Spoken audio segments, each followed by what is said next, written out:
呢度啦就係我哋一期嘅一個港式風情街啦。咁你可以睇翻我哋廣場呢邊啦，搭配我哋嘅紫荊花加香港城嘅 logo 啦。咁亦都下面啦配有我哋嘅水池，咁亦都係寓意注入香港城嘅有美好嘅未來啦。咁我哋後面呢個啦就係我哋嘅商業街嘅，咁目前啦就係我哋其中嘅一部分啦。咁你可以睇翻我哋嘅一個上面嘅，咁佢以一個多取防磨玻璃去打造嘅，咁亦都係參照咗北京嘅三里屯嘅，咁係充滿活力同埋一個精彩嘅。咁你可以睇翻我哋前面啦，咁前面啦就係我哋嘅一個港式嘅一個特色嘅，咁前面啦包括有我哋嘅有間茶餐廳啊、米芝蓮餐廳啊，呢啲我哋會引進嘅。咁你可以睇翻我哋而家嘅一個規劃啦，咁相信係滿足到我哋平時嘅一個需求嘅。咁而家啦，我哋係打造咗規劃咗有我哋嘅一個流巴車啊，可以嗰邊了解下。嗱，呢個位置啦，亦都係以一個港式嘅，咁係充滿力，好似我哋嘅一個打卡勝地嘅目前。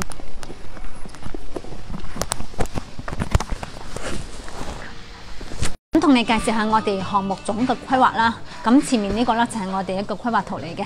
咁我哋整一期啦個項目啦係投資300億元，咁分咗4期嘅。咁紫色嘅位置啦就係我哋1期嘅。咁1期啦會規劃有我哋嘅一個港式商業街嘅，咁亦都係我哋而家售樓部呢個位置嘅。咁整一個項目啦，以一個品質居住開發為主嘅。咁2期啦就係藍色嘅位置啦，咁佔地啦係去到630畝嘅，咁係近東面。咁喺3期位置啦，就係最近我哋肇慶東站嘅一個位置啦，佔地面積有1561嘅。咁4期位置啦，就係我哋江邊嘅一帶嘅，咁有我哋嘅面積咧去到1456畝嘅。咁整一個項目啦，會規劃有我哋嘅一個4800平方嘅幼兒園啦。咁2期位置啦，就有一個36班嘅一個國際雙語學校。咁3期位置啦，就有一個36班嘅一個小學嘅。咁喺家門口啦，就可以享受一個優越嘅教育嘅。咁除咗教育方面啦，醫療上面啦，我哋都會規劃有一個健康管理中心嘅，喺我哋呢個位置2期位置嘅。咁有一個小道啦，就有我哋嘅國際醫學中心嘅。咁健康管理中心啦，就會做一個基礎嘅一個健康體檢啊，同埋一個高端嘅一個篩查嘅。咁而國際醫學中心啦，就會引進香港嘅一個醫療團隊同埋國際一流嘅一個設備嘅。咁相當於香港嘅一個私家醫院咁啦。咁而除咗我哋嘅一個生活配套，咁喺商業上面啦，會有我哋嘅一個港式商業街。2期位置啦，就有一個歐美特色風情街嘅，咁佔地啦去到38平方嘅。咁3期位置啦，就喺我哋嘅一個嶺南風情街去打造嘅。咁而4期啦，就有我哋嘅碼頭水街嘅。咁同時啦，我哋穿梭到2期、4期同埋1期嘅位置啦，有一個70畝嘅一個戶外體育公園嘅。咁佢包括有我哋嘅一個多種嘅籃球場籃球場啊、乒乓球場啊等等呢啲活動嘅。咁而我哋啦，亦都會有一個位置啦，有一個精英俱樂部嘅。咁佢亦都係一個會員制嘅一個設備啦，提供一個私密同埋一個高端嘅場所嘅。咁而我哋啦，亦都會有一個肇慶商業新天地嘅，以及旁邊咧有一個奧創服務中心嘅。咁亦都係滿足到喺我哋呢邊創業嘅一個平台嘅。咁整一個啦，亦都會有規劃我哋嘅一個戶外公園啊，同埋我哋嘅運動碼頭啊等等呢啲生活配套嘅。咁亦都以一個居住啊同埋一個生活體驗啦，係非常之好嘅。你好啊，呢邊呢就係我哋雅居樂嘅香港城嘅一個大事記嘅，咁亦都係記錄咗我哋嘅一個發展歷程啦。咁就好似2019年嘅一個4月16號啦，咁香港團隊到肇慶新區建立一個座談會嘅。咁到咗個19年嘅5月23號啦，咁亦都會有一個雅居樂、灣區同埋肇慶等多方面咧，亦都係進行一個交談會嘅。咁到咗2019年嘅一個12月啦，咁全國政協副主席梁振英亦都係親自帶隊到我哋呢邊做一個考察調研嘅。咁到咗2020年嘅一個1月9號啦，亦都係成功攞咗第一塊地嘅。咁攞到地之後啦，亦都係受到政府同埋一個領導嘅關注度啦。咁同年嘅一個6月30號啦，咁廣東省嘅省馬長咧，亦都係親自帶隊到我哋呢邊做一個實地考察嘅。咁亦都可以睇到我哋香港城咧，亦都係有非常之有意義嘅一個項目啦。咁整一個項目上面啦，就我哋項目啦投資金額啦係300億元嘅，咁亦都係灣區首一個香港城啦。咁整一個規劃上面啦，我哋係有3萬戶嘅，咁10萬人嘅一個居住群體，咁佔地面積咧係有4293畝，咁總共啦我哋項目咧係分咗4期開發嘅。咁整一個配套上面啦，我哋係有港式嘅教育啦、醫療、商業、娛樂等9大嘅功能，去打造我哋項目級嘅一個港式大城嘅。咁整一個啦，亦都係為港人提供第二人生居所嘅。咁雅居樂咧，亦都係最懂港人嘅一個開發商嚟嘅。咁雅居樂咧係經歷咗29年嘅。咁呢邊咧就係講我哋嘅一個發展歷程啦。咁雅居樂咧係92年啦，就係進軍房地產嘅。咁首個項目咧，亦都係中山雅居樂花園。咁同時咧，以一個港式嘅物業開啟一個新時代嘅。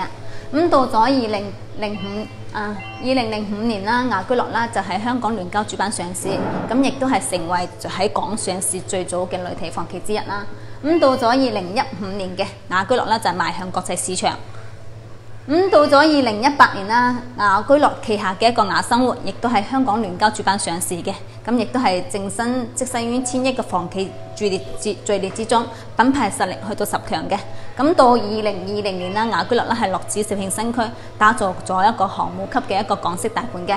咁經歷咗一個28年嘅一個發展啦，目前已經有200多處嘅標杆嘅。呢啲啦就係我哋覆蓋嘅一個板塊嚟嘅。咁雅居樂啦，除咗我哋地產之外啦，亦都係包括我哋嘅雅生活啊、房管啊、商管啊等8大產業並行運存嘅一個格局嚟嘅。咁雅居樂啦，經歷咗一個28年嘅一個發展啦，咁亦都係打造咗比較多嘅一個項目嘅。咁就有我哋嘅廣州雅居樂花園、海南嘅清水灣，以及廣州嘅一個富春山區嘅。咁呢啲啦都係口口皆碑嘅一個項目嘅。咁就好似海南嘅一個清水灣項目啦，咁亦都係被業界人士評為一個旅遊地產標杆嘅。咁我哋相信雅居樂肇慶第2條生命線咧，就講我哋嘅一個工藝嘅。咁目前咧，我哋以一個雅則嘅精工速成傳世經典嘅。咁亦都係獲得國家級同埋省級嘅一個獎項㗎。咁目前咧，我哋以一個4.0全新嘅爬架技術嘅。咁就簡單舉落個例子啦。咁我哋嘅工藝咧係使用咗一個鋁模嘅。咁佢嘅係整體一次成型澆灌嘅。咁佢嘅功效咧就係一個平整同埋一個強化度嘅。咁同時咧，佢以一個自動升降為主嘅，咁亦都係減少咗我哋嘅一個施工廢品啊，做到更加環保嘅。咁與此同時啦，雅居樂啦亦都會獨自研發出嚟一個雅樂運嘅。咁佢以一個數字化嘅一個管理啦，係實時監到我哋嘅一個品質同埋一個進度嘅。咁雅居樂啦，除咗喺開發上面啦有豐富嘅經驗啦，咁喺物業上面啦，亦都係有非常之專注嘅。咁我哋咧係有着29年專注港式嘅物業，咁同時咧亦都係國家級一級嘅一個資質物業服務公司嘅。咁係92年成立於18年啦，喺香港聯交主板上市嘅。咁項目啦已經服務個項目啦已經超咗3100個啦。咁業主咧已經係超300萬人。咁其中港人嘅業主咧已經係超咗10萬人嘅。咁目前咧喺中國服務100強係排名第2名嘅。咁亦都係獲得我哋以下呢個榮譽嘅。咁雅居樂啦，喺生活服務上面啦係不斷嘅追求。咁我哋係打造咗一個5S 嘅一個生活服務體系。咁喺我哋生活服務上面啦，亦都會打咗比較多嘅一個5S 服務家嘅。咁係滿足到我哋嘅一個從睇房到入住啦，都係滿足到嘅。咁就好似我哋睇房過程中啦，足不出門就喺依樂購上面平台啦，都可以了解我哋項目信息嘅。咁如果有需要啦，亦都可以整個預約接送服務嘅。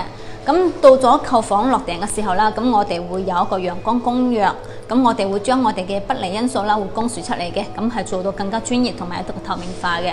咁到咗我哋嘅一個簽約過程中嘅，咁我哋會有定時嘅一個備案嘅一個合同啊，都會同你反饋嘅。以及啦，我哋會有一個工程嘅家書以及定點嘅工地開放日嘅。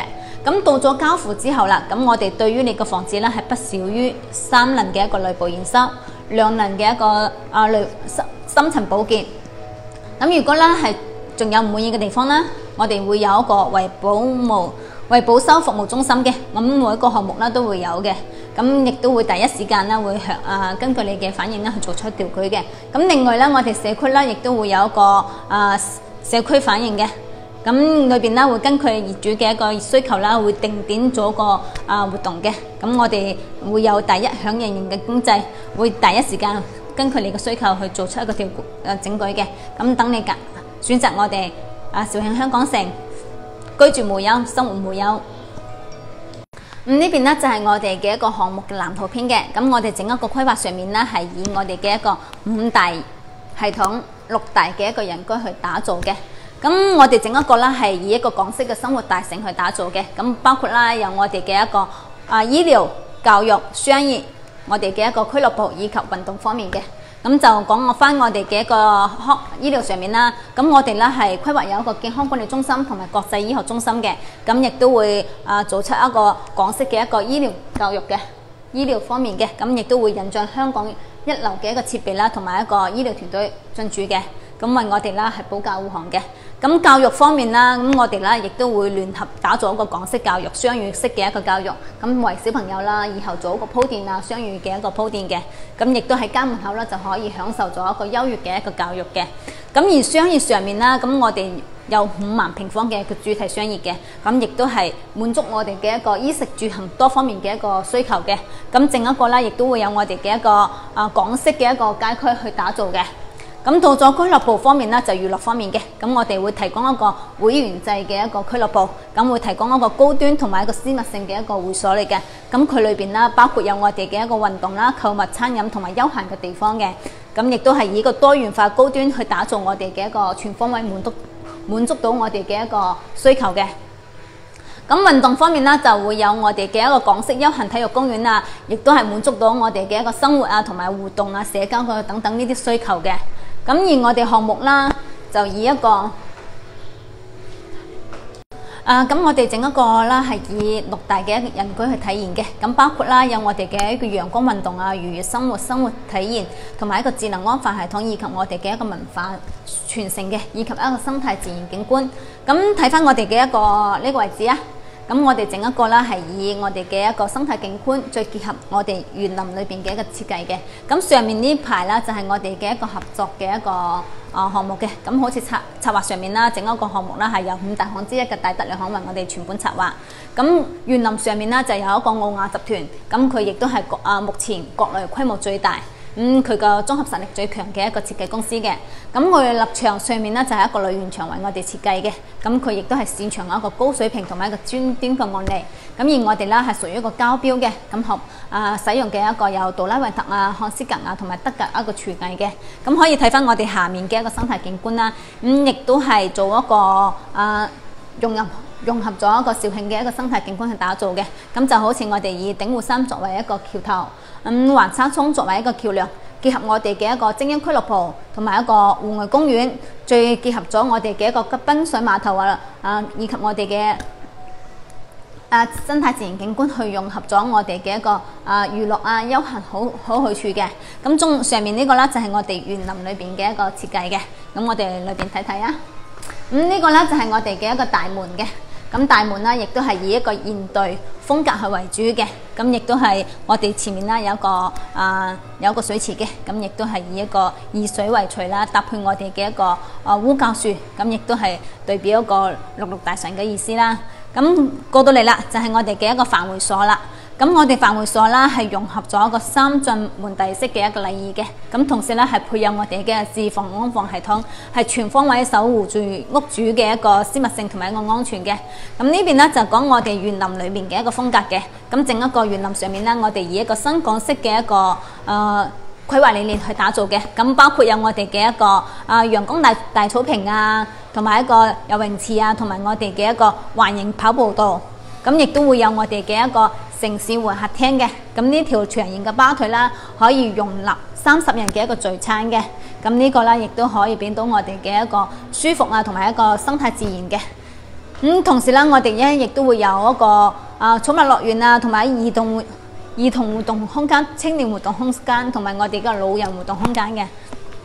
嗱，呢幾個啦就係我哋嘅一個落社區嘅。咁剛才介紹咗我哋每一棟啦，除咗入戶大堂之外啦，亦都係有一個樂社區，咁係滿足0到80歲嘅一個活動嘅。咁每一棟嘅樓下啦都係唔同嘅。咁呢個啦就係我哋嘅一個老人活動空間嘅。咁裏邊啦可以根據嘅一個多功能嘅一個飲下茶啊，同埋一個啜下棋啊都冇問題嘅。咁而我哋嘅一個外立面，可以睇翻我哋外立面上面嘅，咁亦都係以一個米白同灰色搭配，咁係更加突出我哋建築嘅儀式感嘅。嘅 VR 嘅，咁呢個咧就係我哋嘅大門，入到去咧就有一個繁會所啦，咁亦都會有我哋嘅一個休息空間。出到嚟啦就係呢邊咧就係我哋嘅一個陽光大草坪嘅，咁亦都可以喺呢度啦做一個跑下步啊舒適嘅。咁呢個咧就係剛才介紹過嘅一個繁會所啦。咁繁會所啦呢條長形嘅趴腿啦就可以容納30人嘅一個聚餐嘅，咁再搭配我哋嘅一個水景啦，俾我哋嘅生活啦比較寫意同埋充滿陽光嘅氣息嘅。呢度咧就係我哋嘅一個園林啦，咁亦都我哋整一個項目啦，會有我哋嘅市花啊、小喬木啊同埋高大樹喬木去打造咗一個5重園林景觀嘅，咁俾我哋嘅生活啦係非常之寫意嘅。或者我哋等下再去實景圖我哋嘅園林裏邊睇睇啊。呢個咧就係我哋嘅8棟嘅一個入戶大堂啦，咁亦都係使用咗一個聯中式位置嘅。咁喺我哋右手邊啦，就有我哋嘅一個智能門禁啦，咁亦都係保護咗我哋嘅一個居家安全嘅。咁喺我哋嘅右手邊入我哋電梯口啊。咁入到嚟啦，亦都同時介紹下我哋嘅一個樂社區啦。咁8棟嘅樂社區啦，就係以一個青年活動空間作為一個規劃嘅。咁裏邊參觀下。咁裏邊啦，佢以一個黑色同埋一個橙色為主嘅。咁裏邊咧，亦都會有多種嘅一個健身器材嘅。咁包括有我哋嘅跑步道啊，同埋一個單槓呢啲嘅。咁而且我哋地板啦係用咗一個橡膠防滑嘅。咁亦都係保護咗我哋嘅一個安全隱患嘅。咁再帶你參觀下我哋嘅108方3+1戶型環廳設計嘅。咁裏邊請。呢個咧就係我哋嘅一個小房門嘅，咁入到嚟啦就係一個我哋嘅一個公共空間，但係咧相當於係你嘅一個私人空間嚟嘅，因為除咗你呢戶啦就冇人記得入啦。我哋都係比較貼心嘅，呢度有一個做鈎嘅，方便我哋買菜啊或者包包放嘢嘅地方嘅。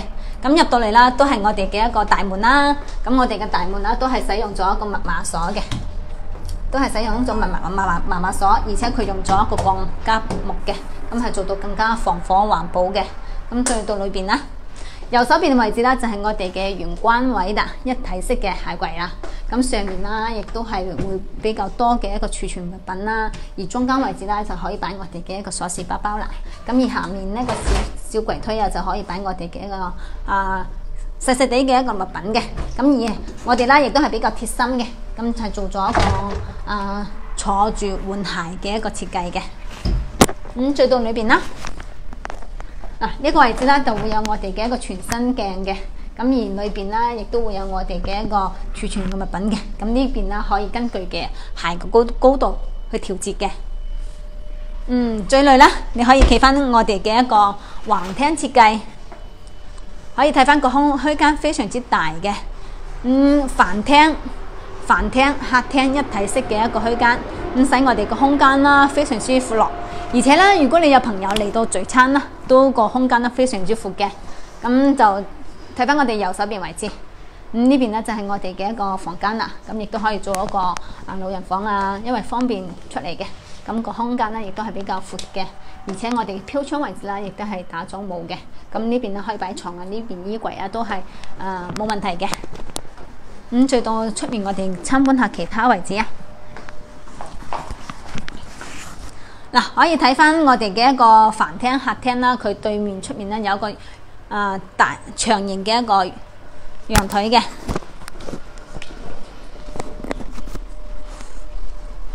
你可以睇翻我哋嘅陽台嘅，咁佢嘅深啦係1.8米嘅，而且佢個長形嘅一個陽台啦，非常之闊落嘅。你可以睇翻我哋嘅一個景觀啦，都係非常之靚噶。我哋而家係3樓，但係而家天氣位置，因為天氣嘅原因啦，遠地方可能比較朦少少啦，但係佢嘅景觀係非常之靚嘅。再參觀下我哋嘅一個廚房位置啊。出到嚟啦，就係我哋嘅飯廳嘅，飯廳後面咧就係我哋嘅廚房嘅。咁廚房咧亦都係使用咗一個 L 字形嘅一個設計嘅。咁冰箱位置咧亦都係預留咗嘅。咁亦都會有我哋嘅一個窗戶啦，保證咗一個通風同埋一個除光嘅。咁可以喺呢邊洗完嘢之後切炒一體完成嘅。咁上面咧亦都係我哋交標嘅一個標準啦，擺放比較多嘅一個物品嘅，同埋一個碗碗碟碟啊都冇問題嘅。咁帶你參觀下我哋嘅房間啦。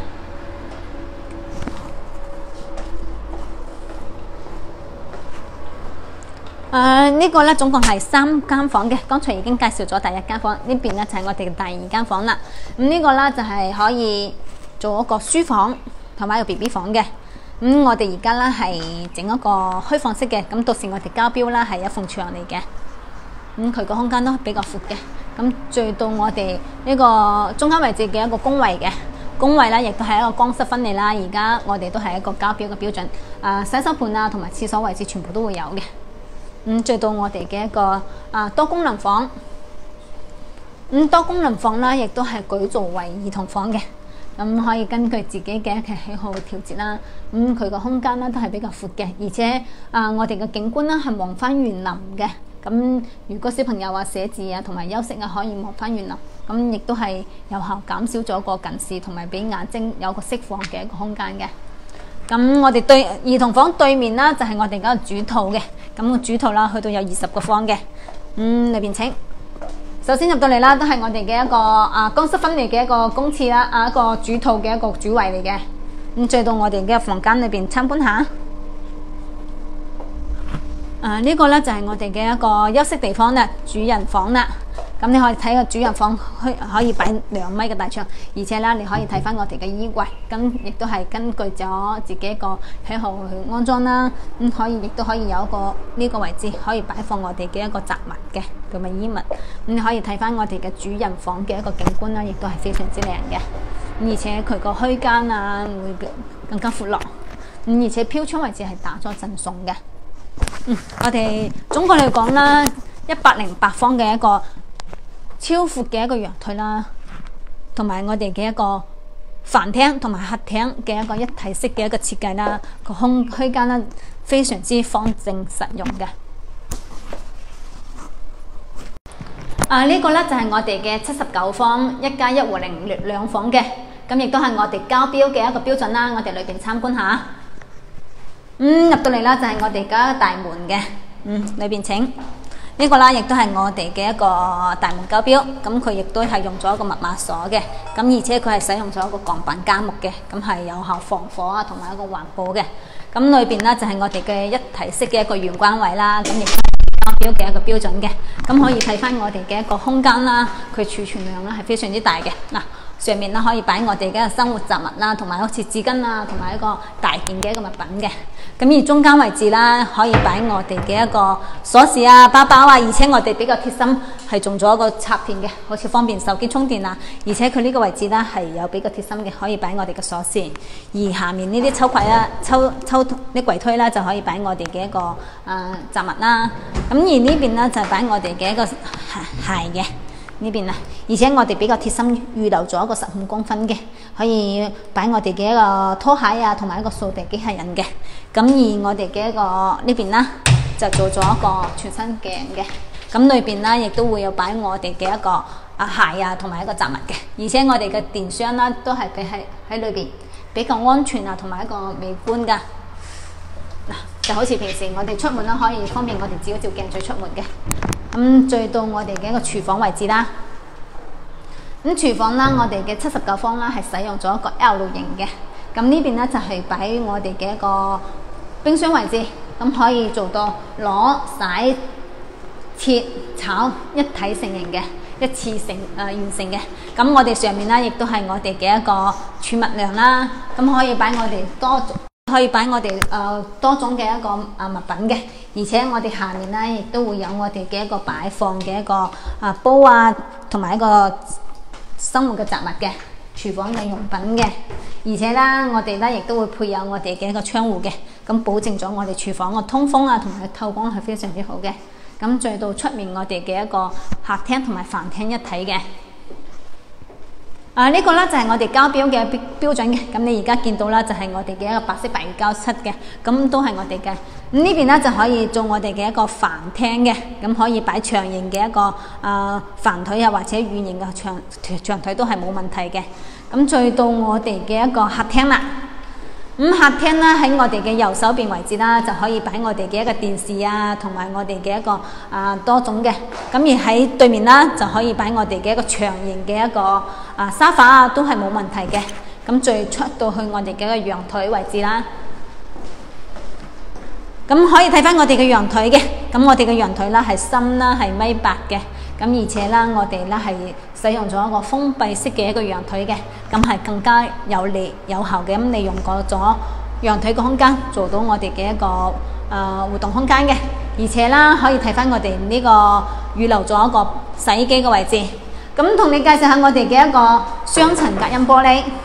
咁我哋嘅一個可以睇翻嘅我哋呢個用雙層隔音玻璃，咁又係有效。同埋減少咗我哋嘅一個噪音，同埋一個空間嘅防熱，會做到更好嘅。咁再同你參觀下我哋嘅一個房間啦。喺左手邊入去，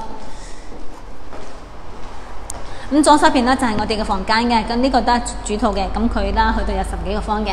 咁你可以睇翻佢嘅方正實用。咁喺呢個位置咧可以擺我哋嘅大床嘅。咁而且佢睇翻個景觀咧都係比較靚嘅。咁而且咧，佢個飄窗位置咧係打咗，相當於係使我哋個房間啦更加闊落嘅。咁再到出面啦，就係我哋嘅一個廁所位置嘅。咁廁所啦就係一個乾濕分離嘅。咁沖涼嘅位置咧用咗一個 U 型嘅設計啦。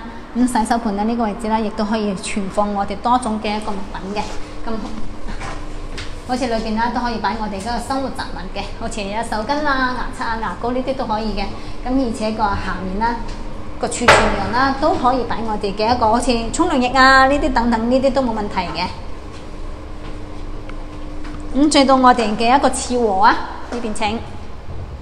廁和啦，我哋就係陽台多功能房。咁你可以睇翻嘅，咁佢係記咗一半面積嘅，可以睇翻我哋嘅一個景觀啦，都係比較靚嘅，望翻園林為之。如果係有小朋友話，可以寫字攰咗，可以望翻我哋嘅園林景觀啦，亦都可以有效減少咗一個近視嘅。總括嚟講啦，79方啦，佢嘅一個方正實用，而且佢個總價啦，大概都係70萬左右嘅。